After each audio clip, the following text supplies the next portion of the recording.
87% of Americans say it feels like a never-ending stream of one crisis after another for 2 years. 84% say the Russian invasion is terrifying. 9 out of 10 Americans are scared about inflation. And more than half wonder what happened to COVID. This is Truth to Ponder with Bob Bierman. Paranoia strikes deep into your life, it will creep. It starts when you're always afraid. Step out of line, the man come and take you away. We better stop. Hey, what's that sound? Everybody look what's going down. Stop. Hey, what's that sound? I'm finding it hard to believe that song came out over 55 years ago. For what it's worth, Buffalo, Springfield. I've played it many a time back in my younger years as a radio announcer. And somehow the verses seem to fit today, just like they did during the tumultuous times of the latter part of the 1960s as a protest song. But in many ways, some of the lyrics are true today with what's happening. Remember, it is the former counterculture that runs today's culture. And so they know the game quite well.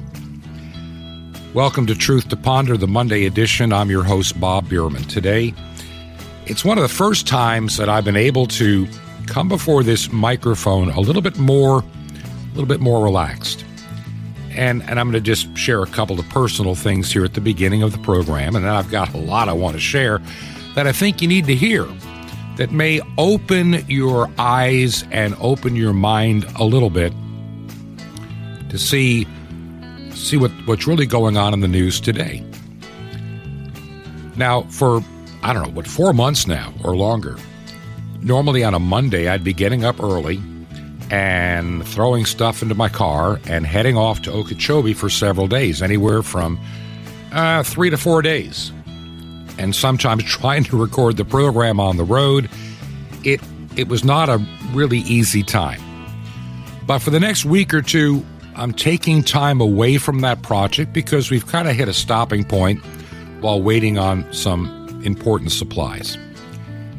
And so when I got home this past Thursday afternoon, I made it a point to get some rest, and I'm going to focus on several things that need to be done in terms of this radio program and what God is just laying on my heart in terms of preparing his people, just my little corner of what God has in store for his people. I'm not the big leader. I'm just one little cog in the wheel, so to speak. And also I needed to take some time to get some rest. So over the weekend, I didn't read as much. I didn't dig into the headlines as deep as I normally do. I let it just shut down for a while.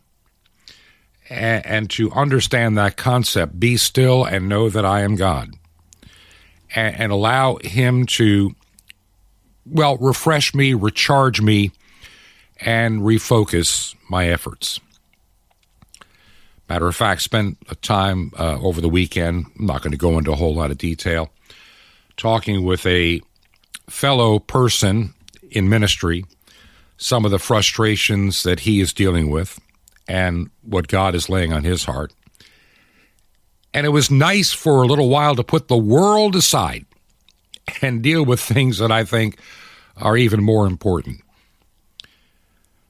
When I did watch the news over the weekend, on Saturday and Sunday, and saw some of the stories that popped out hither and yonder, I noticed several things, and I want to just share this with you.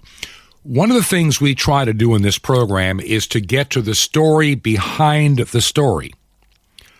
Now, when I share information with you, it's not to make excuses for one side or the other, to give it, to help one side. I'm not trying to do that at all. I just want to know the story behind the story.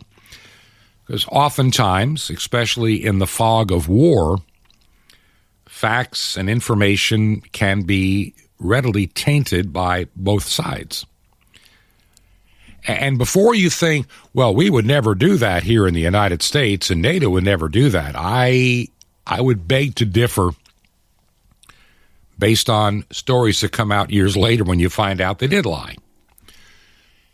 If you don't believe that the government can lie, look no further than the FDA and the CDC and what has transpired for 2 years.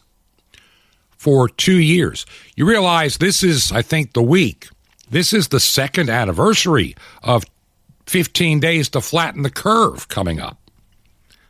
Yeah, 2 years. 2 years, just 15 days to flatten the curve. And if you're in a non-essential business and we shut you down for 15 days, we're going to send you a check to make up for your sacrifice. Yeah, 15 days. Yeah, the hardest part of the 15 days to flatten the curve is the first 18 months, as somebody rightly said. And now COVID is just, dust in the wind. It vanished, literally. Oh, there's some diehards hanging on for dear life. What do you mean you're taking away my ability to shut things down and control people's lives? How dare you? Funny, just a few weeks ago, maybe not quite a month ago, all eyes were on Justin Trudeau and Canada, and I still say that Justin Trudeau never had the real virus. I think the virus he had was fear of being exposed for the tyrant that he is. And the only way he could survive was to avoid meeting with the truckers and using the power of the police to harass anybody that was protesting the unconstitutional mandates of Justin Trudeau and much of the Canadian government. They didn't want to listen to what the people said.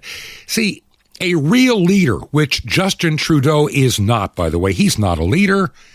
He's a little man-child protege of the World Economic Forum, doing his bidding to enlighten you to follow their new ideals of leadership and how you should live. Because he knows now that he is one of the established elite. He'll be one of those at the big, at the adult table down the road, and he knows that. He lives for that. See, a real leader would say, look, I will talk to you. What is your beef? How can we work this out? Justin lied. Oh, I got the coronavirus, and he had to hide. And during that time in hiding, they strategized how to crush the rebellion and make Canadians perpetually scared and afraid and paranoid of ever speaking their minds again. Hard to believe a month ago, how many of us talked about the tech tyrants and how we need to avoid their scrutinizing and their filtering of information because they have become propaganda artists, not search engines. They decide what you're supposed to see. They decide what you're supposed to think, believe, and say. They set the narrative up. And the vast majority of people in North America and in Europe and in the United Kingdom and in Australia, if it's on the internet, it must be true. At least if it's from a source like Google that they believe in. Well, I did a Google search and this is what I found. I went to Wikipedia and this is what I found. I went to, doesn't matter. You know what I mean. And how many of us over the past year or two realized that using Google or Yahoo as a search engine was a fool's errand? I mean, it was.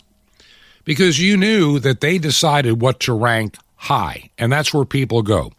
Most people do not bother going to page 37 to look for something buried on Google. They're there in the first page or two maximum. And They read what Google wants you to read and wants you to believe and wants you to regurgitate.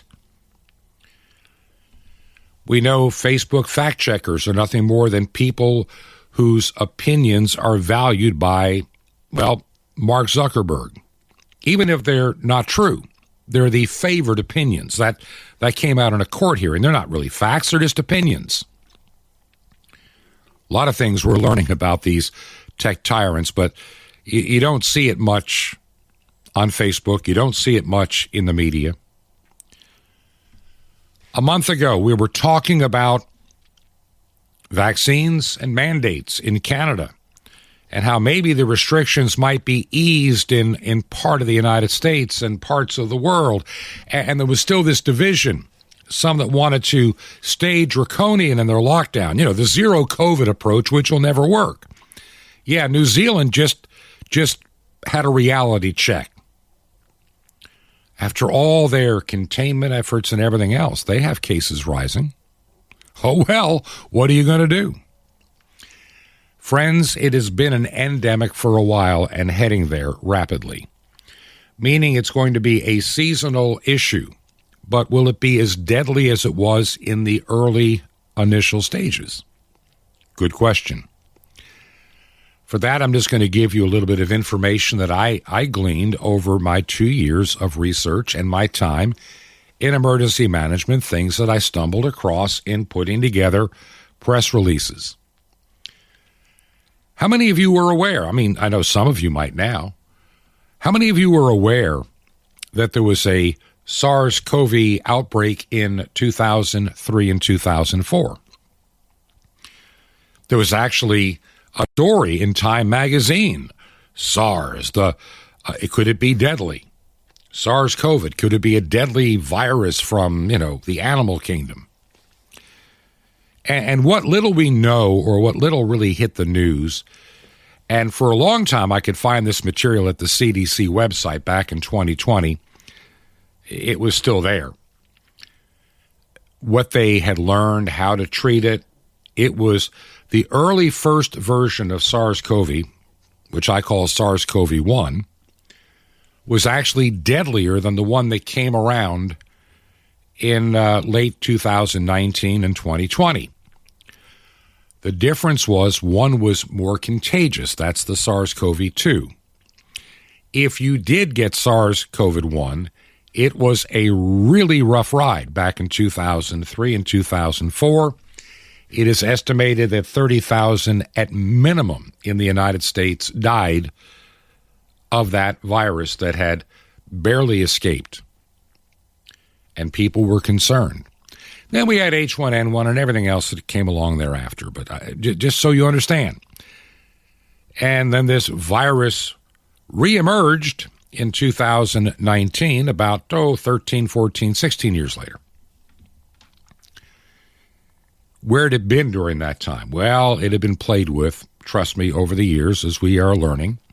They still keep trying to hide that fact. So a lot of people said, what happened to COVID? Well, it's been put on the back shelf. Alex Berenson, who has done an outstanding job, I may not always agree with some of his assessments on some things, but he's done an outstanding job of chronicling all the events, and even came out with a book last year called Pandemania, which I have and I've been reading. And he points out how this virus was so intensely used for control in unprecedented ways never seen before in mankind on a global scale. And what does it all mean? Well, on this program, and I'll hopefully bring back maybe later this week or sometime next week, depending on our schedules, I've got a few friends that I want to sit and discuss.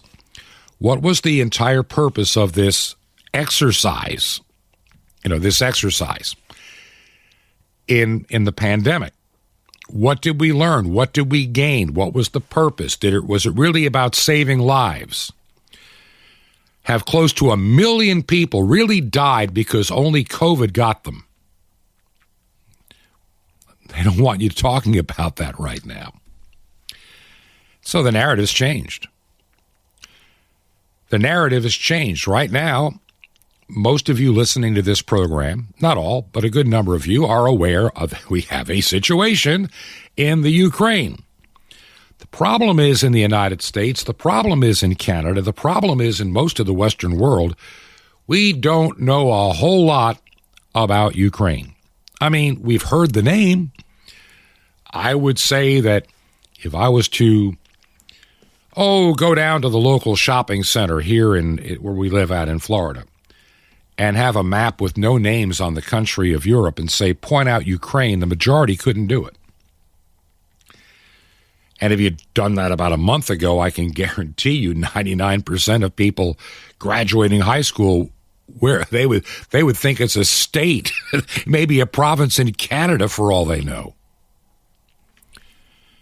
Americans have been increasingly, over the past 55 years since that song, For What It's Worth, came out, have become even vastly more ignorant of international politics and affairs and history. And thus they just are thrown hither and thro. Even in the Christian faith, St. Paul makes it clear that if you're not grounded in the Word and the knowledge of God, you'll be tossed to and fro with every wind of changing doctrine. Same is true in the news today. And so I look at these stories and I want to get behind the story. This is not defending anybody. This is not excusing anybody, like Vladimir Putin. Trust me, I am not.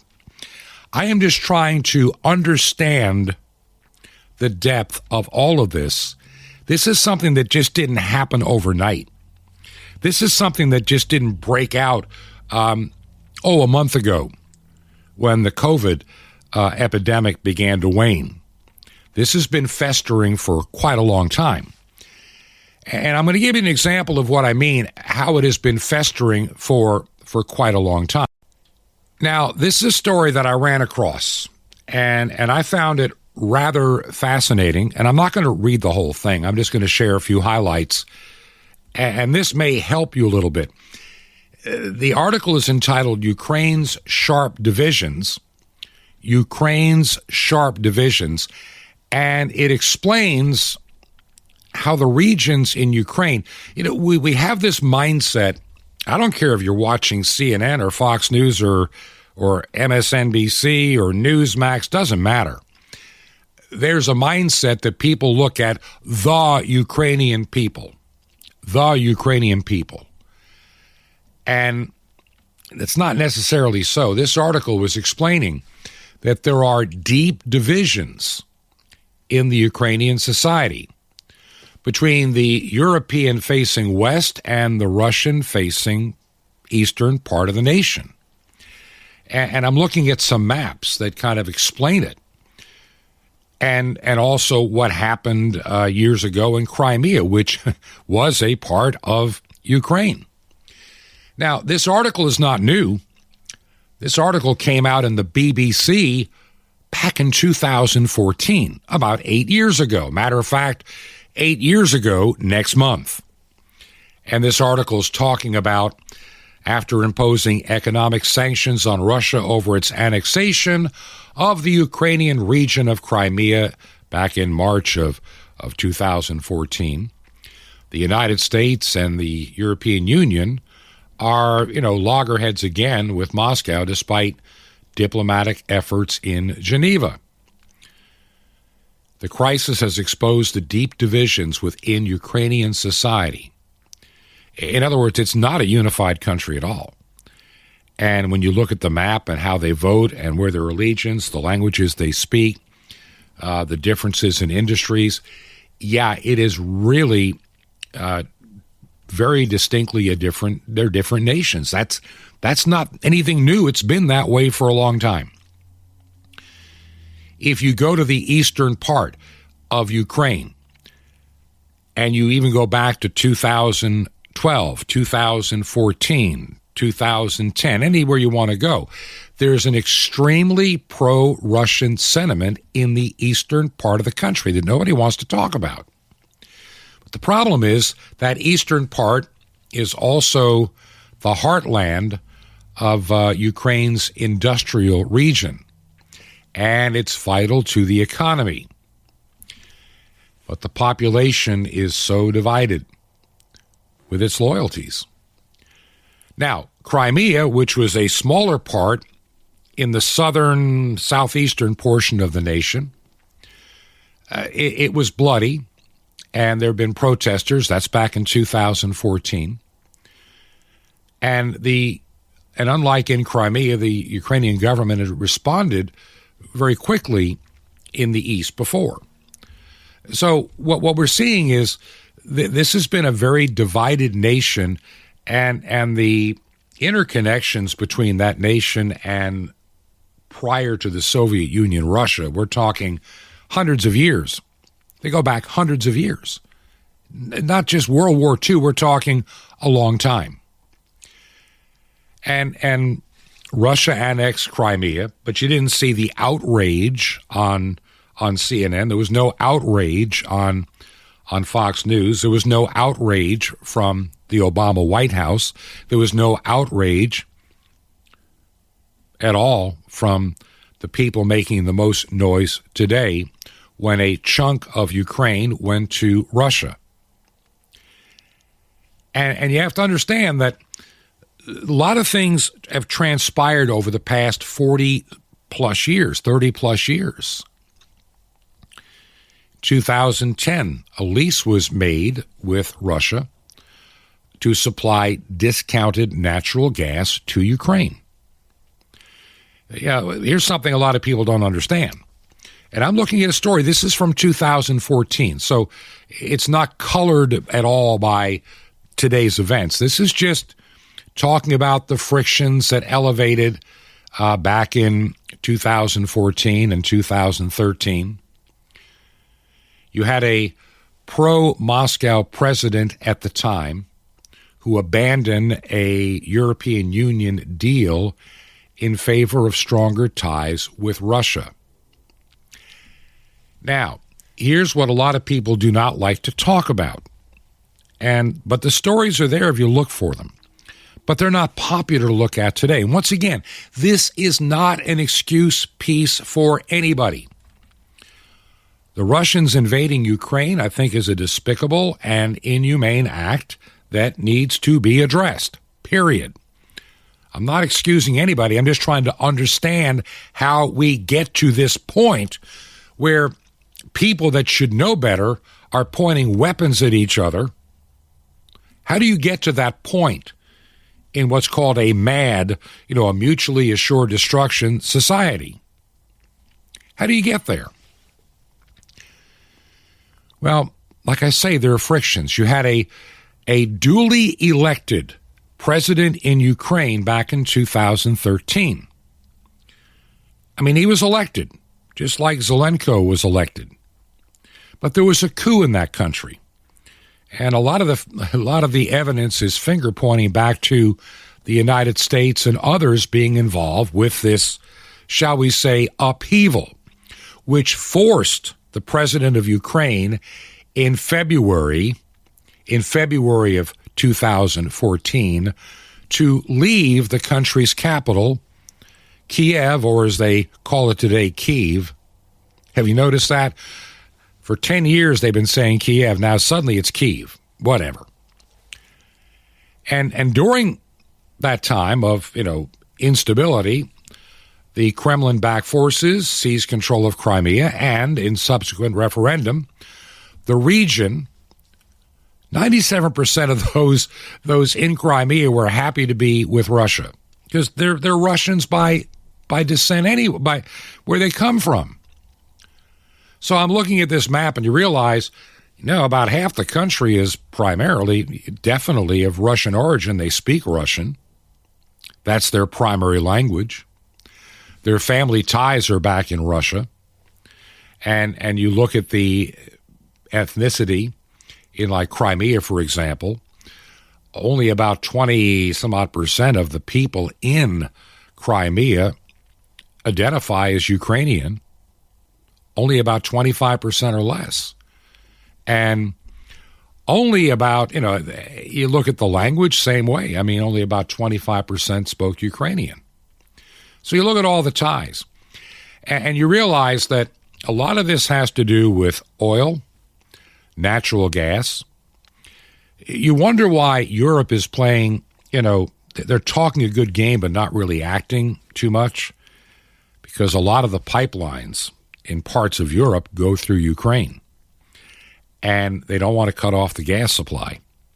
I mean, gas travels into Ukraine from Russia and Belarus and finds its way to Europe, period.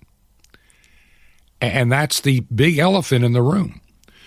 We have politicians talking a really good game right now. Yeah, Putin is evil. Well, Democrats have been doing that since 2015. Now, I'm not saying that he is or isn't. He probably is in a lot of the things that I'm sure that he has done. Considering his background, none of it would surprise me. None of it. None of it at all would surprise me. But they made him the whipping boy, trying to tie him to Trump with the fraudulent collusion delusion that millions of dollars later and hearings proved to be phony, fake, and a fraud. And the fact that Congressman Adam Schiff and others are not in prison for lying to the American public on television and in the House of Representative chambers and in hearings.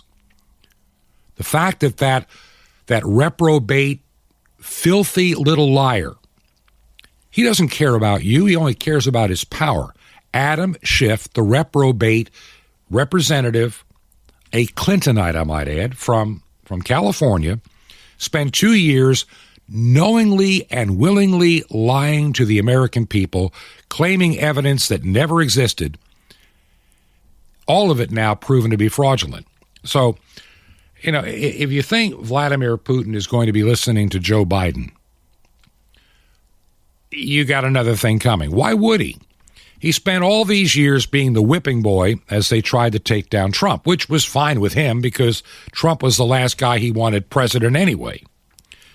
But when people are using you and claiming you did things you didn't do, yeah, why are you going to pay attention? You're going to look at these people as just stupid, I'm wasting my time.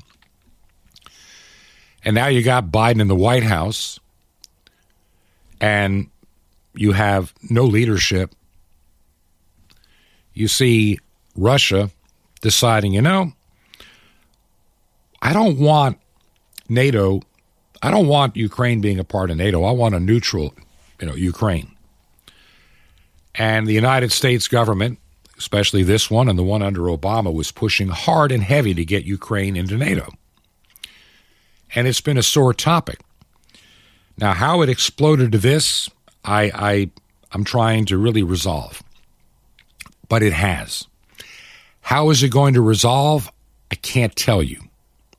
I don't know. I wish I could tell you how this is all going to play out. This is a dangerous game of chicken that is going on between the United States, NATO, European Union, and I think soon to be a player in this mess, China. What I'm trying to tell you is don't live by the sound bites and tiny little headlines everybody wants you to believe. Don't do it. It's amazing how people that I know, I'm going to say this, I know we have a break coming up in a few minutes, but I've got to say this.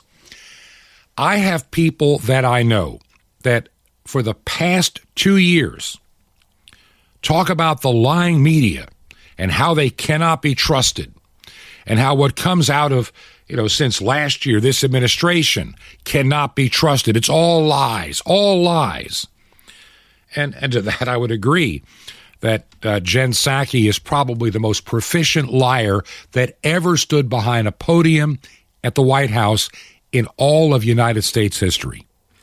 Bar none. Bar none. She is a bona fide professional paid liar with no moral compass, no conscience, almost like soulless. But I'm just telling you, the spin and the stuff that is said is just abject lies. And the same people that would agree with me and write me and tell me, Bob, you're so right on this. You can't trust the news media. You can't trust CNN. You can't trust NBC. You can't trust the White House. You can't trust our State Department. You can't trust the CDC, the FDA. Yeah, brother, I'm with you. Suddenly, these same people are trusting the media on anything coming out of Ukraine.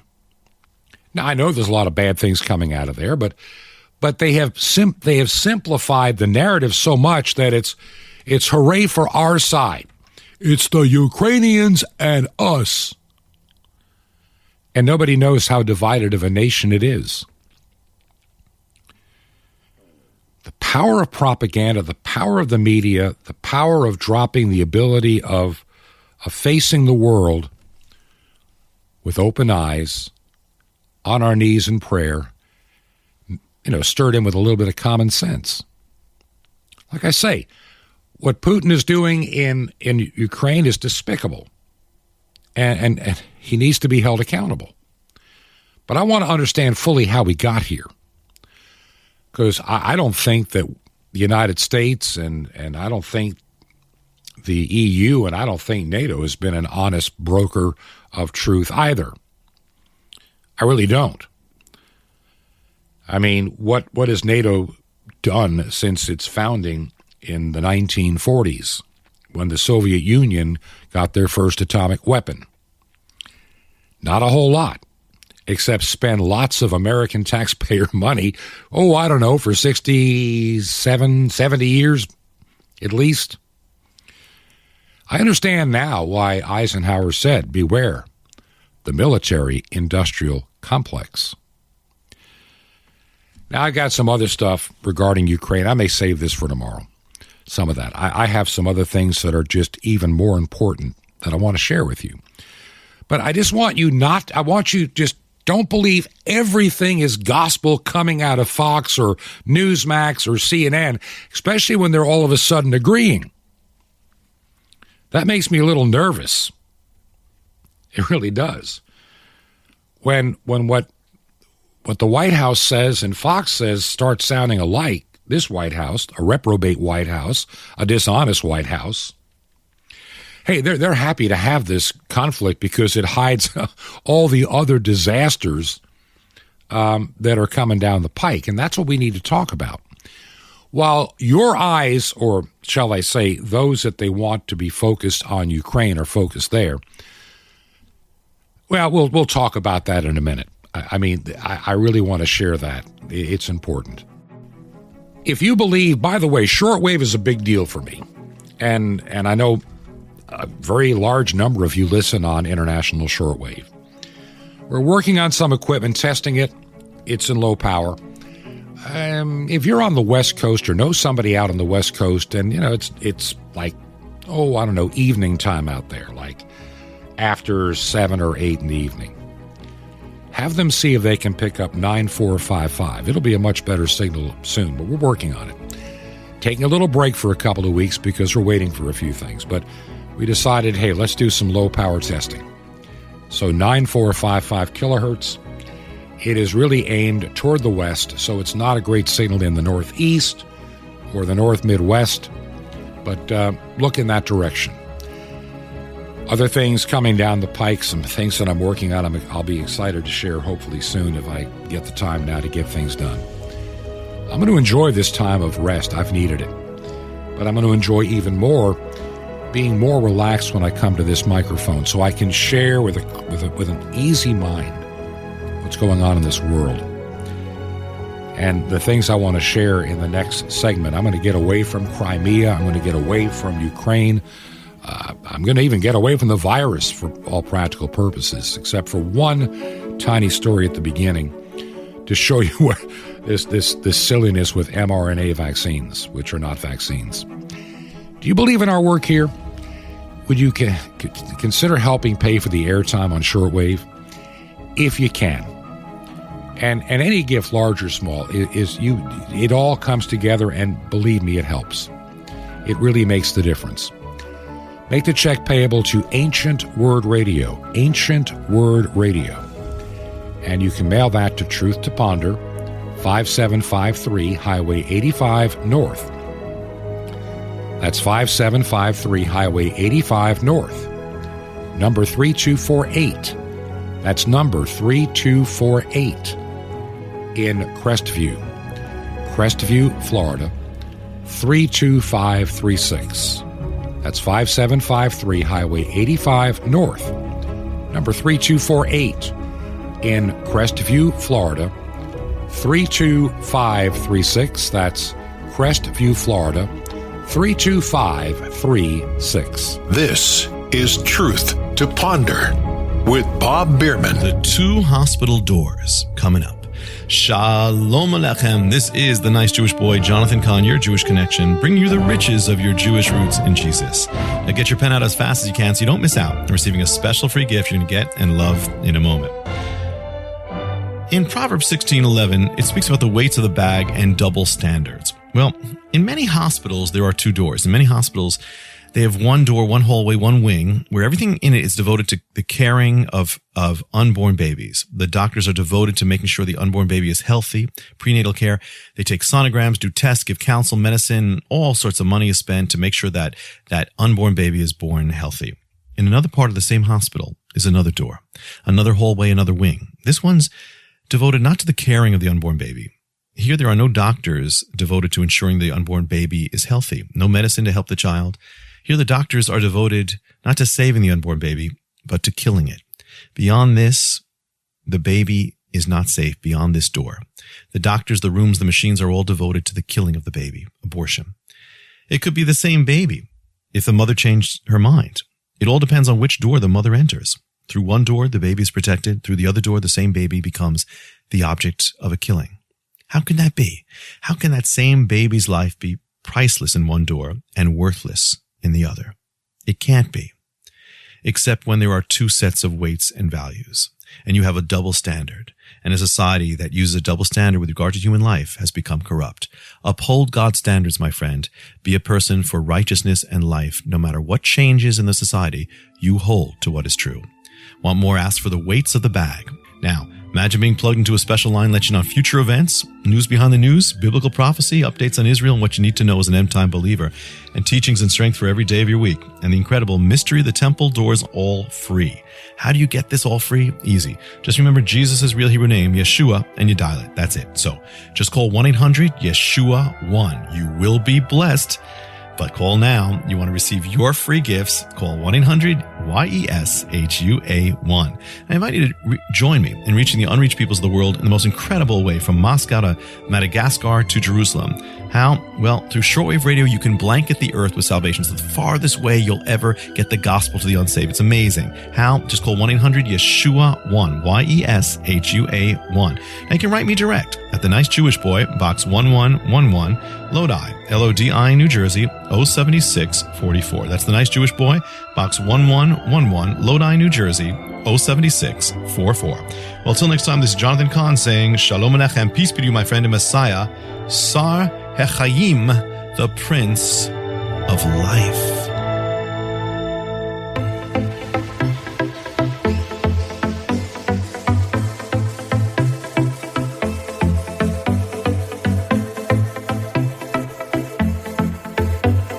This is Truth to Ponder with Bob Bierman. And welcome back to part 2 of our Monday edition of Truth to Ponder. I'm your host, Bob Bierman. As I mentioned on the beginning of today's program, this is kind of a different week for me. And it may take a little getting used to. Yeah, the time change doesn't help, but at least this is a week where I'm not having to be gone from home for 2, 3, and 4 days at a clip, trying to work on equipment, staying in a different location, trying to produce the radio program on the road. This is the first time that I've been able to get back to a more normal schedule in over 4 months. And I'll tell you, it's been hard to keep these radio shows current, timely, and on time. But I want to thank all of you that have prayed for me, that support this effort. You just don't know how much it means to me.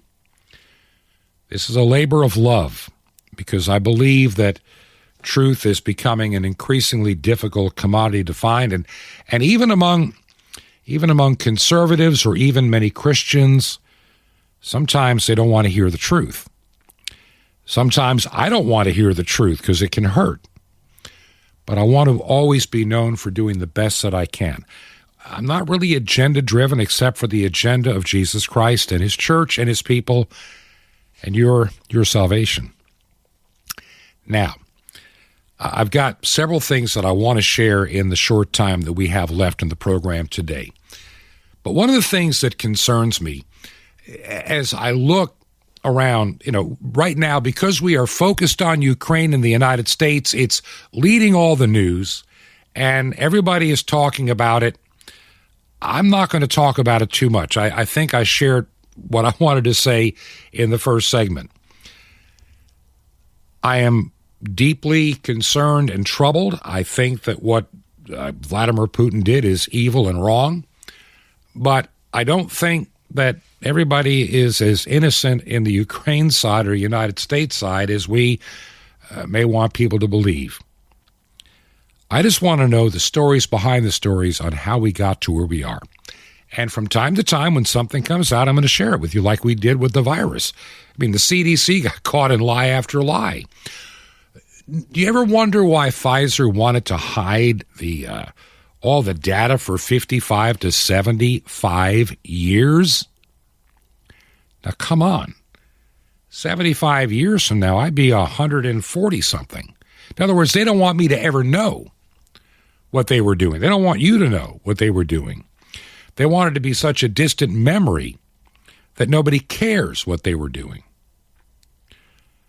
They have a lot to hide. And I think part of why everything, the focus changed and the narrative changed, and why Democrats that loved the coronavirus to control were so willing in many places to suddenly, I mean, it was not even 2 months ago, the governor, Kathy Hochul in New York, she's saying, I need you to be my vaccine disciples because Jesus wants you to get injected.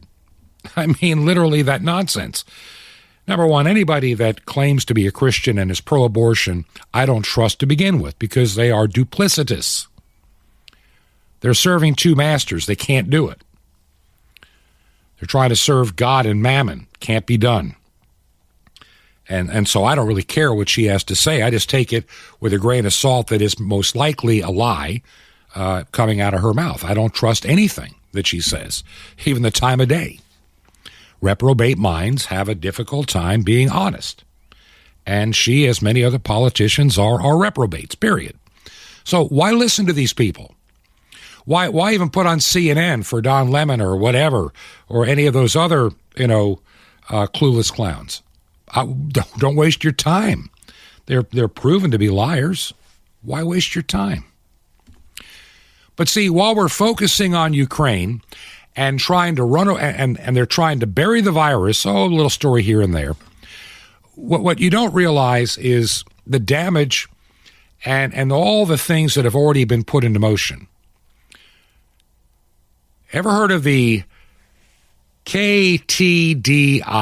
KTDI. It is the Known Traveler Digital Identity Pilot Project that has been brought to you by your friends at the World Economic Forum. Yeah, they're going to sneak that digital ID and digital currency in every chance they get. See, while Canadians were distracted with the Russian-Ukraine war, and the same here in the United States, and puppet politicians' campaign theater, those that are still really pulling the strings, including, I think, the strings in Ukraine and Eastern Europe, all of Europe for that matter, in Canada, they're beginning to move into that new world order of digital slavery at a rapid speed. Hey, little Trudeau had a chance to play around with the idea of taking your money. We're going to freeze your bank account. And so all of this is going to be coming now on the guise of known traveler digital identity. This will help you, according according to the World Economic Forum. It'll make it easier to now, instead of going through physical borders, you'll be going through a digital border. Air Canada will be involved, and all these World Economic Forum is going to be involved, and you go on and on and on. And the World Economic Forum, and Canada being a willing guinea pig for this, security and travel is what they say, promoting seamless and secure travel through cross-border data sharing and collaboration. In other words, a global identity, a journey across digital borders. And this is all going to come out, as it always is. Hey, it'll make us safe. Those terrorist type, we'll be seeing something about that. What about those coming out of Ukraine? Are they really Russians, or are they Ukrainians coming over? I mean, are they pro-Russian? See, they're going to tie in basically law enforcement, all the common identity systems that are out there. They're going to have an e-visa and eventually an e-passport, electronic passport, all contained in your phone. And they're going to just integrate all this. This is what they're going to get their fourth industrial revolution if it's the last thing they ever do. They are going to own everything. You will own nothing if it's the last thing that Klaus Schwab will ever do. And his descendants, even if he dies tomorrow, it's going to continue going in that same direction. You can't deny it. So while you're worrying about Ukraine, and by the way, I realize there are a lot of people that are going to have a long time getting past the coronavirus. I go to stores now here in Florida, and the vast majority of people no longer are wearing their face mask or coverings, but there's still a few out there that do. And I look at some of these poor people wearing a cloth. Even the CDC admitted that one was nothing but face decoration. But there's still that paranoia. As I used at the beginning of the program, paranoia, strikes deep into your life. It will creep. You're always afraid. See, that's why I said at the beginning of the program, it's one crisis after another.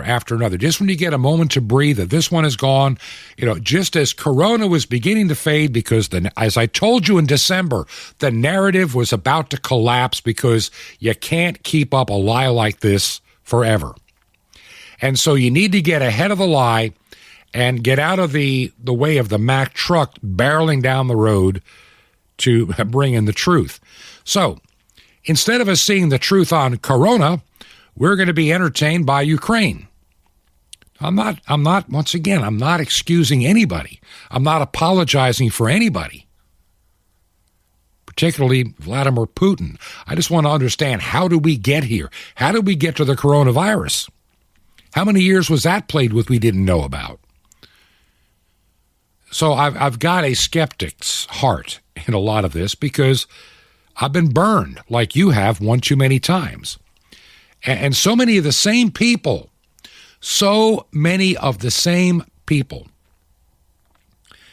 that condemned the media, condemned certain politicians for their handling of the coronavirus, now suddenly they're all unified. We are Ukrainian now, not even understanding the dynamics of any of it. I'll talk a little bit about it this week. The thing that really is on my mind, really on my mind, and in some conversations with people that I know, and I like I say, this past weekend was the first weekend that I had a chance to rest. I haven't had that in 4 months. It's been constantly, putting together a radio show, packing, driving, working, packing, driving, working. And this will be the first week that I don't have to deal with all of that. And I'm hoping to get clarity of mind to dig deep into some of these stories that you've been sending me and wanting me to look into, that time has not been there. We're coming into a different time. And I've been feeling it I'm going to share this. Long before the coronavirus was even in the news, we're talking early 2019, maybe late 2018.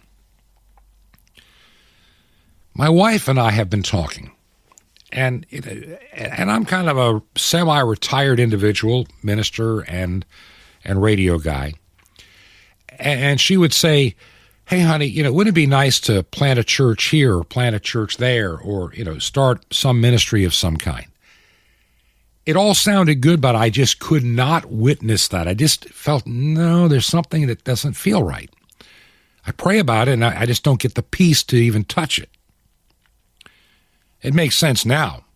Why? But I started thinking in different terms, even before I went back into, even before the pandemic, emergency management time, and the birth of this radio program. I had thought for quite a long time that we need these places of refreshment. We need these places of recharge. I'm realizing just how important it is for me just in these past 4 or 5 months of the toll that it's taken on me physically and mentally and otherwise. I mean, I need to do some, healing and recoup and rest in the world's worst kind of way. How about those of us of faith? See, one thing that was already beginning to happen long before 2020 was this march by what I call the satanic heart to come after our children, to tear apart families, to sow confusion. I mean, critical race theory in schools, man, they were screaming that even in the middle of the pandemic. Transgenderism, let the little kindergartner decide if I'm a boy or a girl. I mean, this is all satanically inspired, destructive ways to divide people and to destroy the heart and soul and the fabric of the family and even the faith. I've talked for years about the apostate church, the fake, phony church that long abandoned the gospel. They don't believe it anymore. It's over for them. For the first time, we learned in 2021 in surveys, for the first time, the majority of American citizens don't even identify with any kind of, quote, religious activity, period, or spiritual, or Christianity, or faith, or anything. The majority are now purely secularized beings. And of the 47% that say they are involved in some kind of religion, the vast majority of them would not be classified as true believers in Jesus Christ. Period. They're fake and phony, celebrating sin. I'm not going to go into that. We'll go into it some other day. So even back before the pandemic, I started thinking about the word community. It came into my mind. And I shared it a few times with my wife, and we thought about it in the areas that we were. Man, it just didn't feel right. But increasingly, when I say community, I'm not talking compound. Don't get me wrong on that. We're going to need several things in the years ahead. We're going to need all over the country Christians that can identify to each other. We're not going to be allowed in some places on Main Street anymore. We're not going to have, the visibility that we have now. Don't think, our Constitution is expendable to those on the left.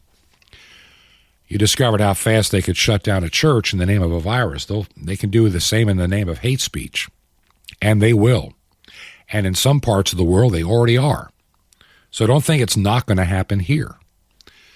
So how do we build quiet community, yet still effectively share the gospel? How do we create places where people can come? Not large groups. I'm not talking 100 or 200. I'm not even talking 50. I'm talking groups of maybe 15 to 25 or 30. Little out-of-the-way retreat center. Maybe pull in your pop-up camper. Maybe stay in a little cabin. Have a chapel and a meeting room.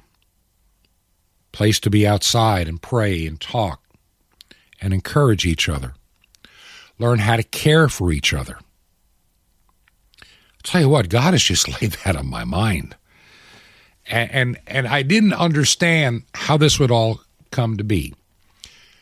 Now, let me take a little quick side journey here. I mean, this will be a fast one. Way back when I was in elementary school, I had a good friend. You know, he and I were kind of I was never the most popular kid in school. And he never felt that way, too. And that's probably why we gravitated toward each other during our elementary school years. Then, of course, we moved away in my high school years to a small town about 300 miles away. But I came back about 5 years later for a year while I was in college to that same church and area. And he and I renewed our friendship. And then over the years, we went our separate ways. You know, that happens. He stayed in the north. I moved south. And, you know, this is before instant messengers and all the stuff we have today. But recently we reconnected, and I realized that over the years he got into missionary work. His family owned campgrounds. And he and I started talking about this idea that I have. And he says, Bob, he said, you're onto something. I talked to a few other friends of mine. They're going, Bob, you know, it's funny. I talked to a guy that's maybe a little younger than I am, also in ministry. And I've known him for several years. And I've never shared this until I shared it with a third party who shared it with him that said, God laid this on my heart 2 years ago. And we're looking in the same place as you are. Is this what God wants? This radio program needs to grow. I might even try to include, I don't want to do it, maybe somebody else can, a video companion to this. Other podcasts, other online programs while that door is open. I've got other theories on how to share material for future times. And have these places where we can gather, worship, and pray and restore and recharge ourselves. I'm really praying about this, and I'll talk about it this week. This program is on the air for one reason and one reason only. It's not to make me famous. It's not to make me rich. Remember, I'm an unpaid employee of this program. And I'm the only employee of this program. Period. I don't even have volunteers yet. I could use them in certain things. But we started this program on faith, and with the help of a friend almost a year and a half, almost 2 years ago now, we started this program.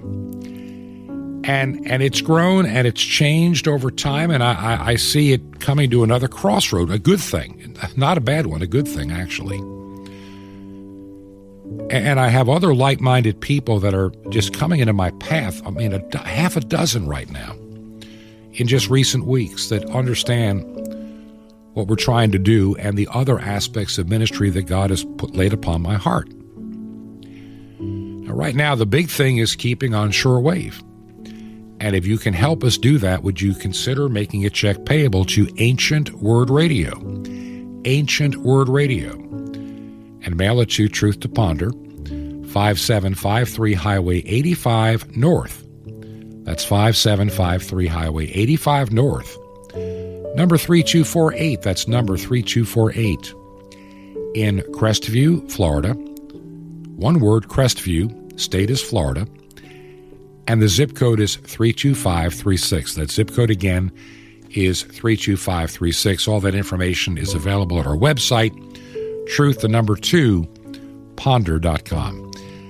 Now, tomorrow, I'm going to pick up on this. How do we recharge our batteries? How do we prepare? How do we encourage? And how do we get ready for the times that are truly on their way? This has been Truth to Ponder with Bob Bierman. To find out more, visit our website, truth2ponder.com. That's truth2ponder.com. Truth to Ponder, shining the light of truth in a darkening world.